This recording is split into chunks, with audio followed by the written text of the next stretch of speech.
बिहार में शिक्षा विभाग ने साफ कहा था कि किसी भी हाल में क्लास 1 से लेकर क्लास 8 तक के स्कूलों में पढ़ाई की इजाज़त अभी हरगिज नहीं दी जाएगी। शिक्षा विभाग के इस फैसले से निजी स्कूलों की चिंता बढ़ गई है, क्योंकि स्कूल बंद होने की वजह से निजी स्कूलों को खासा आर्थिक नुकसान उठाना पड़ा है। निजी स्कूलों की परेशानी के पीछे तर्क यह है कि पढ़ाई भले ही हो ना हो, लेकिन दूसरी गतिविधियां स्कूलों में जारी है, जिसके साथ ही जो भी टीचिंग या नॉन टीचिंग स्टाफ है उन्हें तो वेतन देना ही पड़ रहा है। ऐसे में सरकार को इस तरफ ध्यान जरूर देना चाहिए। वहीं इस संदर्भ में हमारे संवाददाता राजीव कुमार सिंह ने दरभंगा जिले के सिंहवाड़ा प्रखंड के मिसरौली NH के समीप अवस्थित संत जेवियर्स इंग्लिश स्कूल के एडवाइजर संगीता भट्ट से बात करके इस संदर्भ में जानना चाहा। गुड मॉर्निंग पेरेंट्स, आप सभी को मैं विश करती हूँ गुड मॉर्निंग कहकर। मैं Sangeeta Bhatt, Saint Xavier's English School Simri Darbhanga, आप सभी का इस चैनल के माध्यम से हार्दिक अभिनंदन करती हूँ। आने वाले 16 फरवरी को हम इस वर्ष कोविड-19 के नियमों का पालन करते हुए सरस्वती पूजा का आयोजन करने जा रहे हैं। आप सभी उस दिन सादर आमंत्रित हैं। और हमने अपने विद्यालय में नए सत्र के लिए, क्योंकि कक्षा 1 से 8 तक का नामांकन विद्यालय में प्रारंभ कर दिया है। जो भी इच्छुक पेरेंट्स हैं वो आकर अपने बच्चों का नामांकन विद्यालय में करवा सकते हैं। जैसा कि हम सभी जानते हैं, पिछले वर्ष से हमारा पूरा विश्व कोविड-19 से ग्रसित है और इसका सबसे ज़्यादा प्रभाव शिक्षा के क्षेत्र में देखा गया है। लेकिन कुछ महीनों से हम सरकार के आदेशानुसार कक्षा 6 से 10 तक की कक्षाएं कोविड-19 के नियमों का पालन करते हुए चला रहे हैं। आप सभी अभिभावकगण का इस धैर्य और सहयोग के लिए विद्यालय परिवार धन्यवाद करती है। जिलाधिकारी डॉक्टर त्यागराजन SM एवं वरीय पुलिस अधीक्षक बाबूराम द्वारा पैक्स चुनाव 2021 को शांतिपूर्ण एवं पारदर्शी तरीके से संपन्न कराने को लेकर संयुक्त आदेश जारी किया गया था। 16 प्रखंडों के 85 पैक्सों के लिए कुल 30 जोनल दंडाधिकारी एवं 16 सुपर जोनल दंडाधिकारी बनाए गए थे। अपर समाहर्ता विभूति रंजन चौधरी को पैक्स चुनाव के लिए वरीय पदाधिकारी बनाया गया था। वहीं इस संदर्भ में चुनाव का नतीजे आने के बाद हमारे संवाददाता ने सदर प्रखंड के सीसो पश्चिमी पंचायत के पूर्व मुखिया एवं पैक्स चुनाव में लगातार दूसरी बार विजयी हो रहे अजय कुमार ठाकुर से बात करके जाना कि उनके विजयी होने के बाद कैसा उनका अनुभव है। वहीं दूसरी ओर सिंहवाड़ा प्रखंड के भराठी पंचायत के पैक्स चुनाव में पहली बार राजनीति में कदम रखने वाले मनोज कुमार सिंह ने अपने प्रतिद्वंदी को 25 वोट से पीछे करके सबको अचंभे में डाल दिया। देखिए, हम तो हमेशा जनता के सेवा में लगे रहते हैं। कोऑपरेटिव के सोसाइटी के माध्यम से हो या फिर उप मुखिया के नाते हो, मैं उप मुखिया भी हूँ सीसो पश्चिमी पंचायत में। दूसरी बार जीतने का कारण है, पहली बार में मुझे जो निर्वाचित होने का मौका मिला उसमें मैं अपने सुविधा से जितना भी जनता का खाद बीज का सेवा देना हुआ भरपूर मात्रा में दिया। ये चुनाव का मुद्दा है। जब लोग चुनाव में रहते हैं, वोटिंग के समय जब अपने हारने की स्थिति बनती है तो एक से एक अफवाह का जो है सहारा लेते हैं। मैं पूरे पंचायत के पैक्स की जनता को अपनी ओर से ढेर सारी शुभकामनाएं, बधाई देना चाहता हूं, जिन्होंने दूसरी बार मुझे इस पैक्स में सेवा करने का मौका दिया गया। भराठी पंचायत शुरू से ही डेवलप पंचायत रहा है और यहाँ के जो प्रतिनिधि हुए हैं शिक्षित हुए हैं और यहाँ हर चीज़ ढंग से हुआ है। हमरे जीतने के बाद हम यहाँ के किसान को ये आश्वासन देना चाहते हैं कि जो किसान को सरकार द्वारा खाद बीज या जो राशि मुहैया कराई जाती है उसमें हम आगे बढ़ कर के हिस्सा लेंगे और पंचायत का विकास में किसानों को ज़्यादा से ज़्यादा इसमें ही हो, कोऑपरेटिव के द्वारा हम उसको पूरा करें। इसमें वोटर जो होते हैं वो किसान ही होते हैं जी, और किसान ये कोऑपरेटिव होता ही है कि सरकार द्वारा किसानों के लिए ही होता है जी। ये कोऑपरेटिव के द्वारा समय समय पर खाद बीज या जो इनपुट आउटपुट ये सब होता है, ये सब कोऑपरेटिव के द्वारा किया जाता है। उसमें कोऑपरेटिव के द्वारा अनुशंसा पर ही ऐसा काम होता है, के द्वारा ही होता है जी। समय पर नहीं उपलब्ध होना। अगर सरकार समय पर उपलब्ध करा देगी तो हम चाहेंगे कि सभी किसान को समय पर खाद बीज मुहैया हो जाए। हम 25 वोट से जीते हैं। वहीं लहरियासराय में वीआईपी रोड अनुभव कॉम्प्लेक्स एमएल एकेडमी स्कूल के पास मंगलवार को radiant MRI centre private limited का उद्घाटन फीता काटकर किया गया, जिसमें मुख्य अतिथि के रूप में मेडिकल कॉलेज के प्रिंसिपल केएन मिश्रा के द्वारा फीता काटा गया। वहीं इसमें उद्घाटनकर्ता के तौर पर विशिष्ट अतिथि के रूप में नगर विधायक संजय सरावगी एवं विनय चौधरी, एमएलसी दिलीप चौधरी के समेत अनेकों गण्यमान्य लोग मौजूद थे। वहीं इस रेडिएंट एमआरआई सेंटर में आधुनिक मशीन द्वारा एमआरआई करने की उचित व्यवस्था होगी।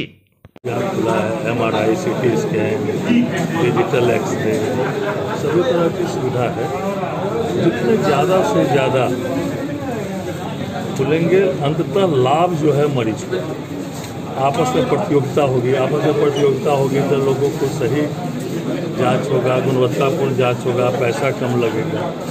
तो मैं बहुत शुभकामना देता हूँ। उन्होंने एमआरआई, सीटी स्कैन, रेडियोलॉजी, बेटा सभी का एक जो है रेडियोलॉजी विभाग का एक सही जो है खुला है। मेरी बहुत शुभकामना है। वैसे तो कोई रोगी नहीं, किसी को उपयोग करने का मौका नहीं लगे, लेकिन जो मरीज हैं उनके लिए एक ऑप्शन जो है सर एक और खुला है। जल्द ही सुपर स्पेशलिटी अस्पताल का यहाँ जो है शुभारम्भ होना, उसमें भी सीटी स्कैन, डिजिटल एक्सरे वगैरह सभी सुविधा वहाँ निःशुल्क होगा। मेरी बहुत शुभकामनाएं। लोगों को लाभ मिलेगा और इसकी बहुत अति आवश्यकता भी थी। जिस तरीके का वैसे तो डीएमसीएच में भी है, लेकिन एक प्राइवेट में जिसको मौका नहीं वहाँ मिल पाता है, लोग आके जल्दी से करा पाएंगे और रिपोर्ट मिल जाएगा। इसलिए बहुत बहुत शुभकामना जो इन्होंने डॉक्टरों ने मिलकर किया है। सभी व्यक्तियों को इसकी बहुत बहुत शुभकामना। एक बहुत ही सक्सेसफुल सेंटर चल रहा था दरभंगा में बेहतर पेट्रोल पंप के ठीक सामने। तो हम लोग ने एक नया सेंटर स्टार्ट किया है। पहले यहाँ पे एमआरआई की सुविधा उपलब्ध नहीं थी, लेकिन अभी हम लोगों ने रेडिएंट एमआरआई सेंटर का खोला है, एक नया सेंटर, जिसमें हम लोग ने मोस्ट एडवांस फिलिप्स का 1.5 टेस्ला 32 चैनल एमआरआई लगाया है। इसके ज़रिए से पूरे बॉडी की हम लोग जाँच कर सकते हैं, सर से लेकर पैर तक की सारी जाँच। और इसके अलावा जो भी एंजियोग्राफी होती है हम लोग बिना कॉन्ट्रास्ट दिए हुए एंजियोग्राफी कर सकते हैं। वहीं दरभंगा जिले में कोविड-19 के नियमों को मानते हुए विभिन्न विद्यालय, संस्थानों एवं शिक्षण संस्थानों में सरस्वती पूजा देखने को मिला। आइए हम आपको अपने चैनल के माध्यम से दिखवाते हैं कि जिले में गांव से शहर तक कैसा रहा शिक्षा संस्थान में सरस्वती पूजना उत्सव।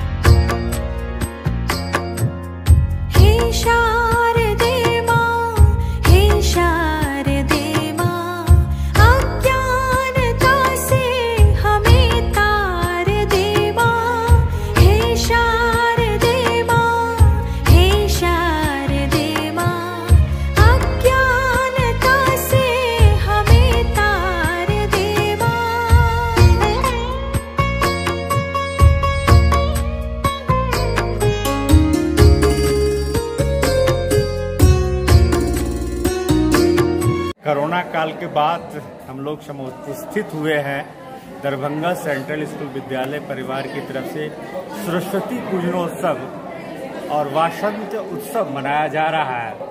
आज दरभंगा सेंट्रल स्कूल कृष्णा विहार और बंगलागढ़ की तरफ से विद्यालय में सुबह सुबह माँ के वंदना से प्रकृति की गोद में जो बसा हुआ है प्रारंभ हुआ पूजनोत्सव। पूजा जो है अर्चना की गई, मंगल कामनाएं की गई, हवन और आरती के साथ कार्यक्रम का शुभारंभ हुआ, माँ का प्राण प्रतिष्ठा हुआ और फिर आरती हुई।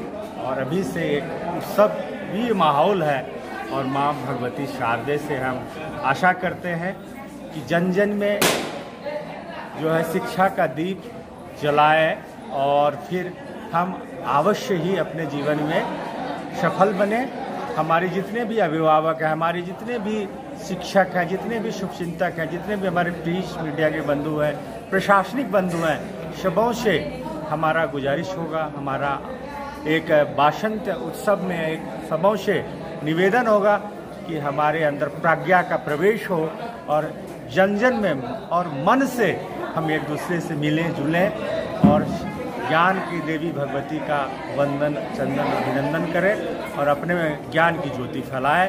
पुनः एक बार दरभंगा सेंट्रल स्कूल विद्यालय परिवार की ओर से ढेर सारी शुभकामनाएं और आप सबों को ढेर सारी बधाई। बहुत बहुत धन्यवाद। शुभ नाम अभय कुमार कश्यप, प्रचार दरभंगा सेंट्रल स्कूल।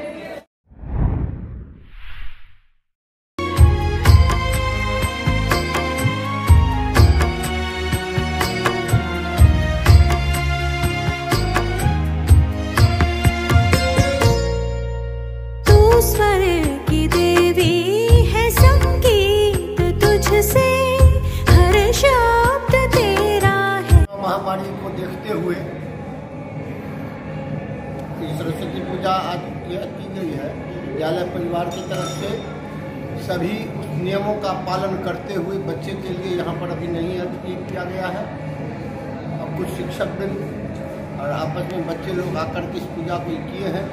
इस विद्यालय के लिए आज का दिन सबसे बड़ा ये है, 1974 में आज ही के दिन इस विद्यालय की स्थापना की गई। इसीलिए खास करके हमारे इस विद्यालय के लिए आज का दिन बहुत महत्वपूर्ण है। कुमार झा, अध्यक्ष हर गीत तुझसे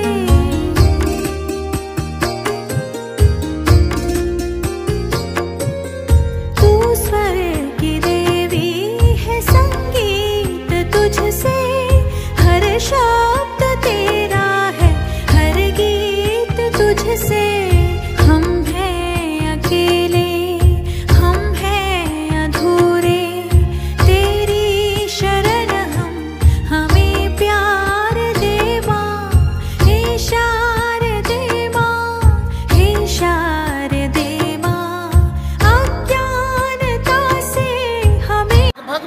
वर्ष के बाद मां सरस्वती पूजा अर्चना के शुभ अवसर पर प्रत्येक वर्ष की भांति इस साल भी दार्जिलिंग पब्लिक स्कूल कबीरचक दरभंगा में बहुत ही हर्षोल्लास के साथ, चूंकि यह घनी आबादी के बीच अवस्थित यह दार्जिलिंग पब्लिक स्कूल अवस्थित है और इसमें जो जनमानस में जो उत्साह है वह बच्चों से ज़्यादा यहाँ के आम पब्लिक में है और वह निश्चित रूप में माँ शारदे से क्षमा याचना करते हैं कि बच्चे का भविष्य जो गड़बड़ हो रहा था वह निश्चित रूप में आज से 100% कोरोना समाप्त हो जाए और जिससे कि 2-4-10 दिन में हमारा स्कूल क्लास नर्सरी से ऊपर तक यथावत रूप में खुल जाए और पुनः बच्चे अपने पूर्ववत रूप में आ जाए।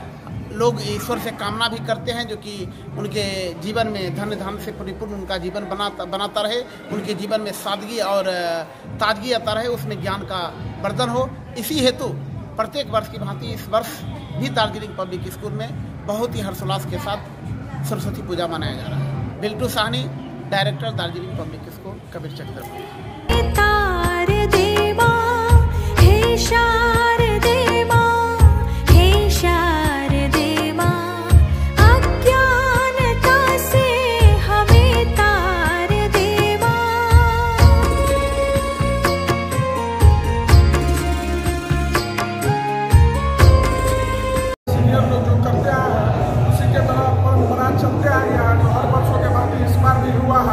और हर बार से अच्छा इस बार हुआ है। हमारे जूनियर के बहुत अच्छा अंदाज से महसूस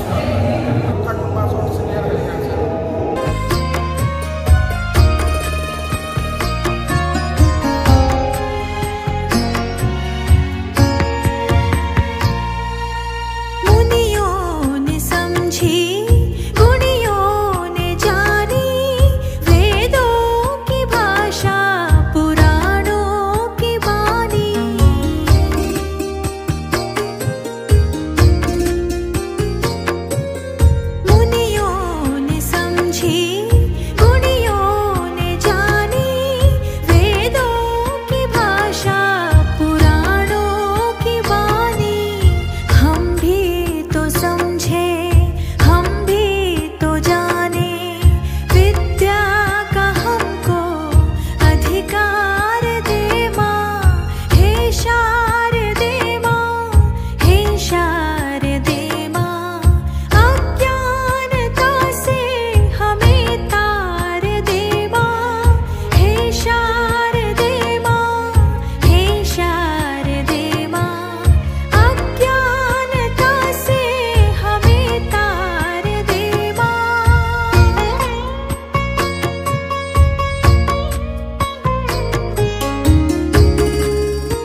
मिथिला से आए हजारों की संख्या में ये कांवड़िया बाबा बैजनाथ को तिलक चढ़ाते हैं। ये लोग महादेव को मिथिला का दामाद मानते हैं। विदित हो कि मिथिला के विभिन्न जिलों दरभंगा, मधुबनी, सीतामढ़ी, समस्तीपुर, बेगूसराय, मोतिहारी, मुजफ्फरपुर, नेपाल के जनकपुर, सप्तरी, धनुषा आदि जगहों से पैदल चलकर सुल्तानगंज में गंगाजल भरकर मनोकामना लिंग बाबा बैजनाथ पर जलाभिषेक करते हैं। बताया जाता है कि मधुबनी जिले के बेनीपट्टी अनुमंडल स्थित जरैल गांव के लोग सर्वप्रथम बाबा बैजनाथ के लिए कांवर लेकर देवघर आते थे। तब से ही प्रत्येक वर्ष मिथिला के कांवड़िया बाबा को तिलक चढ़ाने के लिए कांवर लेकर देवघर आते हैं। ये कांवड़िया अपने साथ में धान का शीश, अबीर, भांग, घी आदि पूजन सामग्री अपने साथ लेकर आते हैं। पिछले 33 वर्षों से दरभंगा से कांवर लेकर आने वाले मैथिली के सुप्रसिद्ध साहित्यकार तथा चकौती कैंप खजांची बम मणिकांत झा ने बताया कि मध्य महीने में अत्यधिक ठंडा रहने के बावजूद लोग पूरे नियम निष्ठा से कांवर लेकर देवघर आते हैं। उन्होंने बताया कि मिथिला को यह सौभाग्य प्राप्त है कि देवादिदेव महादेव और भगवान श्री राम यहाँ के दामाद हुए हैं।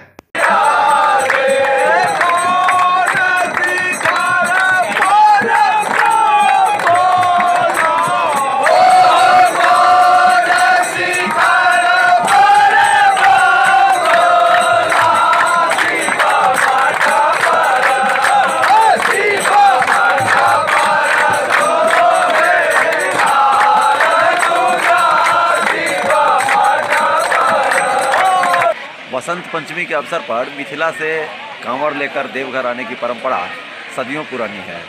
मिथिला में यह मान्यता है कि भगवान शिव और भगवान राम यहाँ के दामाद हैं। हिमगिरी के घर गौड़ी की नैहर है, मैके है और भगवान शिव की शादी मिथिला में हुई है। इस नाते मिथिला के लोग गौड़ी दाई बोलते हैं, गौड़ी माई नहीं। सीता को भी अपनी बहन मानते हैं, धिया मानते हैं। बाबा धाम में कांवर यात्रा मिथिला के लोग घर से ही पांव पैदल चल के आते हैं और यहाँ कांवर चढ़ाते हैं। यहाँ कांवर बसंत पंचमी में यह मान्यता है कि भगवान शिव को तिलक चढ़ाने के लिए तिलकोत्सव के रूप में उनका कांवर लाया जाता है। इस महीने कड़ाके की ठंड पड़ती है, माघ महीने में, लेकिन इसकी परवाह बिना किए लोग आते हैं और श्रद्धा से भगवान शिव की आराधना करते हैं। यह परंपरा बहुत पूर्व से चली आ रही है। इसमें 2 जल लिया जाता है माघी अमावस्या के दिन। वो माघी अमावस्या में सुल्तानगंज में लोग कांवर में गंगाजल भरते हैं और उसमें बाबा के लिए 2 बर्तनों में गगरी में जल दिया जाता है। एक होता है सलामी और दूसरा होता है खजाना। सलामी जल वह हुआ जो कल यहाँ लोग पहुँचे और पहुँचने के साथ बाबा को जलाभिषेक किया, अर्पित किया, वो हुआ सलामी। और खजाना जल उसे कहते हैं जो बसंत पंचमी के दिन फिर जलाभिषेक जिस जल से किया जाता है वो खजाना जल है। तो यह बहुत ही पुरानी परंपरा है और मिथिला से ही कांवर की यात्रा आरंभ हुई है, यह मान्यता है। वहीं मंगलवार को दिन के करीब 12 बजे डीएमसीएच परिसर में ताज यूथ क्लब के द्वारा मास्क वितरण किया गया, जिसमें ताज यूथ क्लब की सचिव इशरत परवीन ने बताया कि उनके क्लब के सदस्यों के द्वारा जगह जगह लगातार मास्क वितरण किया जा रहा है, जिसमें आज यूनिवर्सिटी, नरगोना पैलेस, डीएमसीएच परिसर में मेडिकल विभाग में मास्क वितरण किया गया है, जिसमें ताज यूथ क्लब की सचिव इशरत परवीन, प्रोग्राम कोऑर्डिनेटर कायनात परवीन, बेबी नाज इत्यादि लोग उपस्थित थे। ताज यूथ क्लब की सचिव इशरत परवीन ने बताया कि इस तरह का प्रोग्राम आगे भी उनके क्लब के द्वारा जारी रहेगा। आज कोरोना की महामारी चल रही है, लोगों में बीमारी फैल रही है और लोग मतलब बहुत ज़्यादा ही केयरलेस होते जा रहे हैं, इसलिए मैं उन लोगों को जागरूक भी कर रही हूँ, साथ में मास्क वितरण भी कर रही हूँ।